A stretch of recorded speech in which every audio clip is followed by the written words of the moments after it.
Ô, pastor, mas a gente falou aí de coisas bizarras, de confissões que as pessoas fazem daquilo que elas mesmas já praticaram. Pessoas que fazem mesmo o mal, né? Mas a pergunta que fica, se Deus é tão bom, por que existe o mal? Meu Deus. Não é? Essa é a tríade, né, dos ateus. Você sabe que existe uma tríade sobre esse assunto lá, que é Deus é amor, Deus é poderoso, mas o mal existe. Você já ouviu essa Eu tríade? não ouvi. Deus é amor, Deus é poderoso, Deus é bom, mas o mal Por existe. que o mal existe se Deus é tudo isso? Não é Ele que governa céus e terra? Por que o mal existe? Isso é complexo até para responder, né? E aí, a gente tenta responder, né? Isaías 45, 7, a Bíblia diz que Deus faz a luz e cria as trevas. Eu faço... É como se Deus faz o bem e cria o mal. Aí muita gente diz ali que o mal não é o mal em si, mas o mal moral, né? E aí é um assunto que a gente sabe que Deus ele é poderoso dentro da sua transcendência, porque o amor é imanência. Amor é misericórdia, bondade, longanimidade, é imanência, é relacionamento com o homem. Mas o Deus poderoso, ele transcende. Então, Deus ele é onisciente, onipresente, onipotente, imutável, soberano, eterno. Eterno, a gente acha que eterno é aquele que nasce e nunca vai morrer. Não, isso faz parte da eternidade. O eterno é aquele que não tem início, não tem meio e não tem fim. Deus não tem início, não tem meio e não tem fim. Deus é onipresente, ele está em todo lugar, e Deus é onipotente. E quando você estuda sobre a onisciência e presciência de Deus, você vê que para Deus não existe passado, presente e futuro, e não existe nada no tempo e no espaço que Deus não saiba. E uma prova disso é o Apocalipse. Deus sabe como a história vai terminar. Já está lá escrito como tudo termina. É o que o Billy Graham diz, né? Eu li a última página da Bíblia, eu sei que tudo vai ficar bem. Tudo termina bem no final. O bem vence o mal. Não é o mal que vence o bem. Então, assim, eu vou dar uma visão minha, teológica, né? E aí eu vou dizer que é uma tese teológica, quem quiser, né, acreditar. O que Deus criou em si foi o único querubim ungido da Bíblia. Que a gente deu o nome dele, né, por ser a estrela d'alva de Lúcifer. Foi Jerônimo, né, que trouxe essa luz aí a Lúcifer, né, que é um nome que não existe na Bíblia. Em nenhum original você vai achar Lúcifer para os outros nomes, né? Isso é diabo, Satanás e tal. Não existe, então, o nome Lúcifer na Bíblia? Não, isso é religioso. Não biblicamente, é totalmente fora do... Vem do latim até. Então podemos afirmar que Lúcifer não existe na Bíblia? Não, na Bíblia, não. Só o adversário, Satanás. Pode ser por ele ser a estrela o ladrão, da alva, a serpente, né? né? Isso traz a alusão de luz, mas biblicamente não. Agora, vamos nessa questão. Deus criou o querubim ungido, o único. O único. Agora, Deus sabia que ele ia se rebelar? Então, aí que entra dentro do questionamento, porque o senhor acabou de falar que ele é onisciente, sabe todas as coisas, presente, passado e futuro.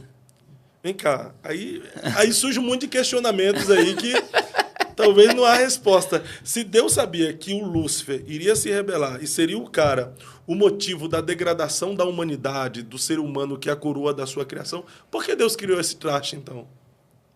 Aí entra a questão. Deus criou um ser livre, com livre arbítrio, né? E aí vem duas questões teológicas. O mal surge em Lúcifer. Mas quem criou Lúcifer? Deus. Deus sabia para onde ia o caminho, sim ou não? Sim. Mas ele não criou um ser como uma máquina, ele criou um ser livre. A decisão quem tomou foi quem? O Lúcifer. Lúcifer. Mas como o mal surge em Lúcifer? E aí entra. Então, entra uma questão assim, por que Deus criou? Eu vou dar uma ideia assim. Existe o ato, que é o ato de eu ter uma ideia. Então, imagine que eu tenho um ato aqui, uma ideia. Eu vou criar essa garrafa de água, mas eu vou colocar elementos nela que pode gerar um vírus que vai matar a humanidade toda. Está aqui. Eu tenho o ato. Isso aqui está na minha mente. Se eu não criar isso, eu vou morrer e a ideia, vai junto contigo. o ato vai comigo. Agora imagine Deus que é eterno. Surge a ideia de Lúcifer e automaticamente tudo que poderia vir dele. Um ser livre que poderia tomar decisões. Se Deus tem o ato e ele não cria, o que ele iria ter que conviver? Com o mal dentro dele, entre aspas, por toda a eternidade. Olha a doideira. Aí tu buga a minha mente. Você estava dizendo que o mal estava dentro de Deus? Olha só, o Lúcifer, com livre-arbítrio, com o futuro que iria... Aí como é que eu posso destruir? O pessoal vai te escrachar depois dessa. Mas vamos lá, tem um... Aí dentro da metafísica existe o ato e a potência. Então o que acontece? Eu crio. E o que eu posso fazer a partir do eu criar? Isso não me gera mais nada. Eu crio porque eu tenho o poder de destruir. Então se manifesta o anjo que se rebela. Mas automaticamente ele não tem mais poder nenhum dentro de mim. Ele está fora. Então esse ato se transforma numa potência. E a potência eu posso destruir. Você está entendendo? Entendi. Aí vamos para o livro de Jó. Então, só melhor. Então, enquanto Lúcifer estava na mente de Deus, o anjo com livre-arbítrio. Com livre-arbítrio, Deus não tinha o poder de destruí-lo, porque senão ele se autodestruiria. Ou viveria com ele por toda a eternidade. Então, qual é a melhor? Conviver com o ato ou gerar a potência? E é eu que estou no controle. E destruir. Rapaz, isso é filme, irmão. Ficção científica. Mas vamos para a Bíblia. Vamos lá. Não pode. Agora todo mundo vai para... Agora vai pro nível hard aí. Agora tu... Vamos lá, Jó... bugou a minha mente geral. Vamos lá, Jó capítulo 1. Jó capítulo 1. Os filhos de Deus estavam reunidos e veio quem também? Satanás. Eu só consigo ter essa visão de Jó. Veja que Jó é o primeiro livro da Bíblia, Jó está antes de Gênesis. É bom ressaltar isso, né? Que quem escreveu Jó foi o próprio Moisés, o primeiro livro da Bíblia. Talvez Moisés, né? É a mesma coisa que Hebreus, mas vamos lá. Jó é o primeiro livro da Bíblia com o hebraico mais complicado. Existe muita codificação no hebraico de Jó. Mas vamos lá. Os filhos de Deus estavam reunidos e veio também Satanás. Deus perguntou, onde tu vem? O que ele respondeu? De rodear a terra e passear por ela. Há quem disse que Satanás foi o primeiro itinerante. Né? O que acontece? Vamos lá. 2 princípios. Que reunião era essa? Eu só consigo essa resposta em Gênesis 1:1 e Isaías 45:17. No princípio, nos dois textos está dizendo assim, no princípio criou Deus os céus, plural, e a terra. Só tem uma terra. Mas Deus criou os céus. Tudo que Deus criou é habitável. Certo. Então, imagine, e isso me dá uma lógica escatológica para dizer isso, por que a Nova Jerusalém tem 12 portas e as portas estão abertas? Porta representa o quê? Acesso. Por que a Bíblia diz que dentro da Nova, lá no céu, existem os carros de Deus e os carros de Deus são 20 milhares? Porque no estado de glorificação da Nova Jerusalém nós teremos acessos a outros mundos. Daí o povo vai vibrar e vai dizer, tem vida em outro planeta. Aí quando você estuda a dimensão do universo, é muito grande para não ter nada em lugar nenhum. Mas o que existe são seres criados que regem a adoração a Deus. Porque Deus criou os céus e criou a terra. E veja, a pergunta de Deus para Jó foi, da onde para o diabo, para Satanás? A palavra Satanás é acusador. Sim. Então, é Hat Satan. Satanás é acusador. De onde tu vem de rodear a terra? Passear por ela. Aí, veja bem, 2 coisas que eu preciso entender. Os filhos de Deus estavam reunidos e veio também Satanás. O veio também, eu preciso explicar aqui. O veio também... Imagine você deu uma festa para tua filha. E eu briguei com você. A gente está brigado. E eu sei da festa da filha, eu vou lá. Na festa da filha, participo da festa. Aí você encontra o Léo. Daí o Léo não foi na festa. Perguntou, e aí, como é que foi a tua festa? Foi tudo legal, mas veio também o Carlos. Que não foi convidado. É um intruso. O veio também fala que Satanás se apresentou como um intruso. A outra questão do hebraico que a gente precisa entender, de rodear a terra e passear por ela, é outra coisa que precisa se entender. O que a Bíblia está querendo dizer com isso? Então, veja bem, no Antigo Oriente, que é na Mesopotâmia, não existia advogado de acusação, e o rei, imagine que você é o rei lá, e você tem a população lá. E aí, o que o rei fazia? Ele se vestia como plebeu e ele ia rodear a terra. E ele ia para as fogueiras e perguntava, e aí, o que estão falando do rei? Ah, tá tudo bem, tal. Daí ele ia para outro, tal fulano ali fica falando mal do rei, diz que quer matar ele. Porque o rodear a terra é tipo assim, a terra é minha, eu governo sobre a terra e eu cuido da terra. Então, quando o Satanás diz, eu vim de rodear a terra e passear por ela, ele estava dizendo, o governo da terra é meu. A terra é minha e os homens são meus. E isso é tão forte que o que o Satanás ofereceu para Jesus? Os reinos deste mundo. Ele se acha dono da terra. Ele se acha o dono e o governo da terra. Qual foi a resposta de Deus? Observaste?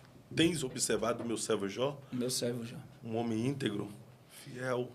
Aí veja, viste tu meu servo Jó. O que Deus estava dizendo para o diabo?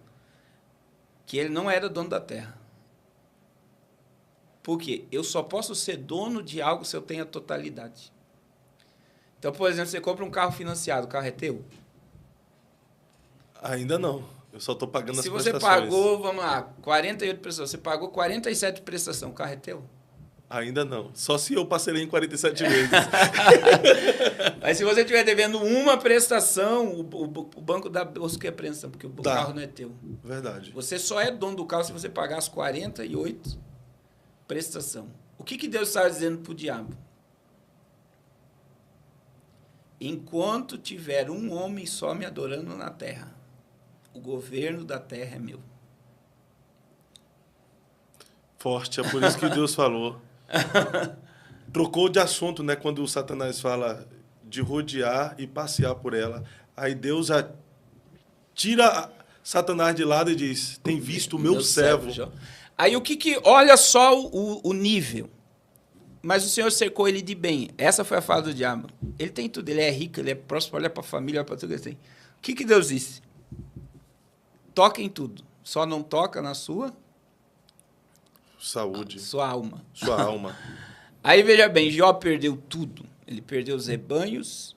E aí, no capítulo 1, verso 17, 18 lá, eu acredito assim, Fábio, que o diabo queria a glória para ele. Na minha visão ali, o diabo parou do lado de Jó. E disse, você vai dizer agora que eu destruí teu patrimônio, tua família, teus filhos, tudo que você tem, e a tua saúde. Aí vem o mensageiro e diz, olha só. Então, o que o diabo queria era a glória da destruição da vida de Jó. Do mal. Do mal. É aí que entra. Pegou a visão. Rapaz. Olha só. Vem o mensageiro. Irmãos, eu já tive velório de mãe que perdeu filho. Agora, perder um filho, tudo bem. Agora, imagina você perder 10 filhos. E eu tenho certeza que o diabo parou do lado de Jó e disse, agora ele vai dizer que eu destruí tudo. Quando vem o mensageiro e diz, teus 10 filhos morreram, só eu fiquei para te trazer a notícia. A Bíblia diz que Jó rasgou as vestes, rapou a cabeça, jogou cinza, ele se prostrou e ele fez o quê? Adorou. Mas o que ele falou? Nu eu saí do ventre e nu eu tornarei. Aí Jó vai dizer algo. Deus me deu tudo que tinha. Agora eu pergunto, ele poderia dizer que o diabo levou tudo? Poderia. Mas ele vai dizer, Deus me deu tudo que tinha, mas Deus o tomou. Bendito seja o nome do Senhor. Você sabe o que é isso? Jó não atribuiu ao diabo nada do que aconteceu com ele. E aí entra a questão, o que Jó foi? Existe até... Eu estou associando aqui o versículo, mas na verdade é a canção da Rose Nascimento, né? Aceitaste o bem de Deus com prazer e o mal tu não queres aceitar, né? Que ele falando para a mulher, falas como uma louca. Falas como uma louca mulher. Porque ela fala para amaldiçoar Deus e morrer. Falaste agora contra Jeová. Aceitaste o bem de Deus com prazer e o mal não queres tu aceitar. Então o próprio Jó está dizendo, o bem e o mal veio de Deus. Aí, vamos entrar aí. Arrepiou aqui agora. Quem não chegar até aqui no corte... Ô Danilo, faça o corte completo. Né? Porque eu já estava aqui já julgando o pastor Carlos Cardoso. Agora entra o mais forte. O mais forte. Jó não foi uma testemunha para nós. Apenas. Jó foi uma testemunha para os anjos que não se rebelaram. Jó foi uma testemunha para os anjos que se rebelaram. E Jó foi uma testemunha para nós, que vale a pena ser fiel a Deus. Então, veja, Jó mexeu com todo mundo espiritual. Ele mexe com os que se rebelam, os que não se rebelam e os homens. Que Deus está no controle de tudo e nada acontece na terra sem a permissão de Deus. Existe uma permissão de Deus. E na vida de um escolhido, mais ainda, nada acontece na vida de um escolhido sem a permissão de Deus. Só que daí, Fábio, entra outra questão. O bem e o mal é permissão de Deus, então. Existe permissão de Deus. Mas por que então Deus permite? Não chega é a permitir o mal, pastor? Entra a questão. Deus, sem existência do mal, não existe livre-arbítrio. Sem existência do mal, não existe o livre-arbítrio. Então, ele iria criar seres que só iriam adorá-lo sem ter a consciência do que estava fazendo. Rapaz, isso abre um leque, porque qual é a necessidade de Deus colocar uma árvore de conhecimento do bem e do mal e proibir o homem experimentar da árvore? Só uma. Tinha todos os frutos, aí Deus vai lá e coloca para que o homem já tivesse o livre-arbítrio. Mesmo na inocência, no tempo da inocência, Deus deu o livre-arbítrio para o homem. E aí entra toda a questão. Você é livre. Eu não quero ninguém obrigado. E aí entra outra questão, dentro da física, né? Quando você estuda, por exemplo, o escuro existe? Existe, né? Escuro? Escuro não existe. O que é o escuro? É a ausência de luz. Por exemplo, frio existe? Agora eu aprendi, a ausência de calor, né? Mas existe o frio, velho. Agora, para ferrugem existir, tem que existir o quê? O ferro. O ferro. Então, o mal existe? É a ausência. É a ausência do quê?